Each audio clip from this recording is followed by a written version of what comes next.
ನೋಡಿರಿ ಈಗ ಏನಪ್ಪ ಅಂದರೆ ಸಿವಿಲ್ ಪೊಲೀಸ್ ಪರೀಕ್ಷೆನ ಬರೆದ್ರಿ ಇನ್ನು ಫಿಸಿಕಲ್ ಟೈಮ್ ಭಾಳ ಇಲ್ಲ 10 ದಿನನೋ 15 ದಿನ ಮಾತ್ರ ಅದ. ಅದೇ ರೀತಿಯಾಗಿ KSRP ಆಮೇಲೆ IRB ಆಮೇಲೆ DR ಪೊಲೀಸ ಇನ್ನೂ ಬೇರೆ ಬೇರೆ ಅಬಕಾರಿ ಇಲಾಖೆ KPTCL ಅರಣ್ಯ ಇಲಾಖೆ ಎಲ್ಲದರಲ್ಲಿ ಏನು ಮಾಡ್ಯಾರಪ್ಪ ಅಂದ್ರೆ ಗುಂಡು ಎಸೆತವನ್ನು ಮಾಡಿದ್ದಾರೆ, ಕಂಪಲ್ಸರಿ ಗುಂಡು ಎಸೆತವನ್ನು ಮಾಡಿದ್ದಾರೆ. ಹಾಗಾದರೆ ನಮ್ಮ ಮಂಜುನಾಥ್ ಸೈನಿಕ ತರಬೇತಿ ಕೇಂದ್ರದಲ್ಲಿ ಈಗ ಸಿವಿಲ್ ಪೊಲೀಸ್ಗೆ ಸಂಬಂಧಪಟ್ಟ ಹಾಗೆ ತರಬೇತಿಯನ್ನು ನೀಡ್ತಾ ಇದ್ವಿ. ಈಗ ಗುಂಡು ಎಸೆತ ಬಗ್ಗೆ ನಮ್ಮ ಸರ್ ನಿಮಗೆ ಮಾಹಿತಿಯನ್ನು ನೀಡ್ತಾರೆ. ಉಗಿಬೇಕಾದ್ರೆ ಏನಂತಂದ್ರೆ ಸ್ಕಿಲ್ ಬೇಕು, ಸ್ಟೈಲ್ ಬೇಕು, ಗ್ರಿಪ್ ಬೇಕು ಮತ್ತು ಸ್ಟಾನ್ಸ್ ಬೇಕು. ಗ್ರಿಪ್ ಯಾವ ರೀತಿ ಇಟ್ಕೋಬೇಕಂದ್ರೆ ಇಷ್ಟೇನಿದ್ರೆ ಬಳ್ಳಾಗಿ ಈ ರೀತಿ ಇಟ್ಕೋಬೇಕು. ನೀವು ಫಸ್ಟ್ ಉಗಿಬೇಕಾದ್ರೆ ಇದು ಒಂಥರ ಹಿಡ್ಕೋಬೇಕು. ಇದಾಗಲಿಲ್ಲಪ್ಪ ಅಂದ್ರೆ ಈ ರೀತಿ ಹಿಡ್ಕೋಬೇಕು. ಅದಾಗ ಗ್ರಿಪ್ ಕರೆಕ್ಟಾಗಿ ಸಿಗಬೇಕು. ಇದು ಗ್ರಿಪ್ ಆಯಿತು. ಇನ್ನು ಸ್ಟಾನ್ಸ್ ಯಾವ ರೀತಿ ನಿಂತ್ಕೋಬೇಕಂದ್ರೆ ಈ ಥರ ನಿಂತ್ಕೋಬೇಕು, ಎರಡು ಕಾಲುಗಳು ನಿಮ್ಮ ಈ ರೀತಿ. ಯಾಕಂದರೆ ನಿಮ್ಗೆ ಉಗಿಯಾಕೆ ಸಪೋರ್ಟ್ ಸಿಗ್ಬೇಕು. ಇದ್ರಾಗ 3 ಥರ ಬರ್ತವೆ ಉಗಿಬೇಕಾದ್ರೆ. ಒಂದು ಸ್ಟೆಪ್ ಸಿಂಗಲ್ ನಿಂತ್ಕೊಂಡು ಇಲ್ಲೇ ಬಾಡಿ ಟರ್ನ್ ಮಾಡಿ ಉಗಿಬೋದು. ಇನ್ನೊಂದು ಸ್ಟೆಪ್ ತೊಗೋಕೆ ಬರುತ್ತೆ. ನೀ ಬೆಂಡ್ ಮಾಡಬೇಕು, ಈ ಪೊಸಿಷನ್ ತೊಗೊಂಡು ಈ ಸ್ಟೆಪ್ ತೊಗೋಬೇಕು. ಇನ್ನು ಬೇರೆ ಕೊಬ್ರೈನ್ ಸ್ಟೈಲೇ ಬರುತ್ತೆ.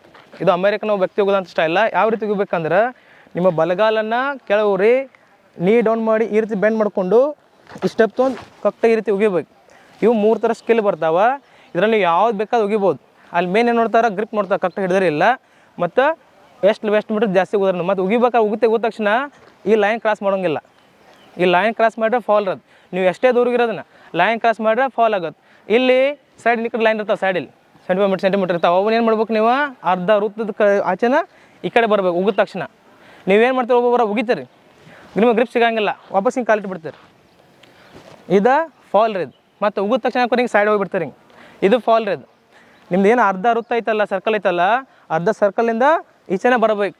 ಇವಾಗ ಬಂದ್ರೆ ಅಷ್ಟು ಮಂದಿಯಿಂದ ಅದಕ್ಕೆ ಶಾರ್ಟ್ಪುಟ ಕ್ಲಿಯರ್ ಆಗುತ್ತೆ. ಮತ್ತು ಶಾರ್ಟ್ಪುಟ್ ಹೆಂಗಿರುತ್ತೆ, 3 ಚಾನ್ಸ್ ಇರ್ತಾವೆ ನಿಮ್ಗೆ. 3 ಚಾನ್ಸ್ ಇರ್ತಾವೆ.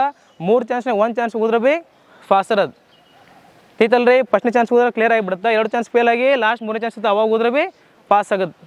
ಅಲ್ಲೇನು ಮಾರ್ಕ್ಸ್ ಎಂಟ್ರಿ ಇರೋಂಗಿಲ್ಲ, ಜಸ್ಟ್ ಪಾಸ್ ಇರುತ್ತೆ. 3 ಚಾನ್ಸ್ನಾಗ ಉಗಿಬೇಕು. ಉಗಿಬೇಕಾದ್ರೆ ಏನು ಮಾಡ್ಕೊಂಡು ನೀವು ಬಾಡಿ ಪೂರ ಸಪೋರ್ಟ್ ತೊಗೋಬೇಕು. ನೀವು ಯಾವ ರೀತಿ ಉಗ್ತಿರ್ತಾರೆ ಅಂದ್ರೆ ಬರೀ ಕೈಯಿಂದ ಉಗ್ತಿರ್ತಾರೆ, ಕಿವಿ ಬಿಟ್ಟು ಸ್ವಲ್ಪ ದೂರ ಹಿಡಿತಾರೆ. ಹಿಂಗೆ ಅವಾಗ ಏನಾಗ್ತೈತಿ, ಕೈ ಹಿಂದೆ ಹೋಗಿ ಕೈ ಸ್ಕೇಟ್ ಹೋಗೋ ಚಾನ್ಸ್ ಜಾಸ್ತಿ ಇರುತ್ತೆ.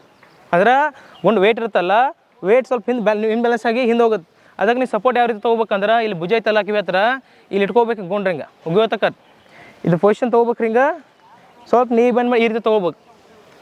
ಉಗಿಯುವಾಗ ಯಾವ ರೀತಿ ಉಗಿಬೇಕಂದ್ರೆ ಹಿಂಗೆ ಸ್ಟೆಪ್ ತೊಗೋತಿರಲ್ಲ, ಹಿಂಗೆ ಸ್ಟೆಪ್ ತೊಗೊಂಡು ನೀವು ಸಂಪೂರ್ಣ ಬಾಡಿ ಏನೈತಲ್ಲ ಪವರ್ ಯೂಸ್ ಮಾಡ್ಕೋಬೇಕು. ಇಲ್ಲಿ ನೀ ಬೆಂಡ್ ಮಾಡಿರ್ತಾರಲ್ಲ, ನೀಯಿಂದ ಪುಷ್ ತೊಗೋಬೇಕು. ಹಿಂಗೆ ಇಲ್ಲಿ ಪುಷ್ ಮಾಡಿ ಈ ಬಾಡಿ ಸಪೋರ್ಟನ್ನು ಹಿಂಗೆ ಟರ್ನ್ ಮಾಡಿ ಉಗಿಬೇಕು.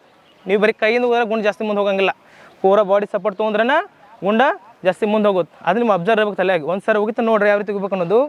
ಇದು ಒಂದು ಸ್ಟೆಪ್ ತೊಗೊಂಡು ಹೋಗೋದ್ರಿ, ಕರೆಕ್ಟಾಗಿ ಪೊಸಿಷನ್ ತೊಗೋಬೇಕ್ರಿ. ಇಲ್ಲಿ ಇಟ್ಕೋಬೇಕು, ಕರೆಕ್ಟಾಗಿ ಹಿಂಗೆ ಟರ್ನ್ ಆಗೋದು. ಒಂದು ಸರಿ ನೋಡ್ಕೊಂಡು ಸ್ಟೆಪ್ ತೊಗೊಂಡ್ರಿ ಈ ರೀತಿ ಉಗಿಬೇಕು.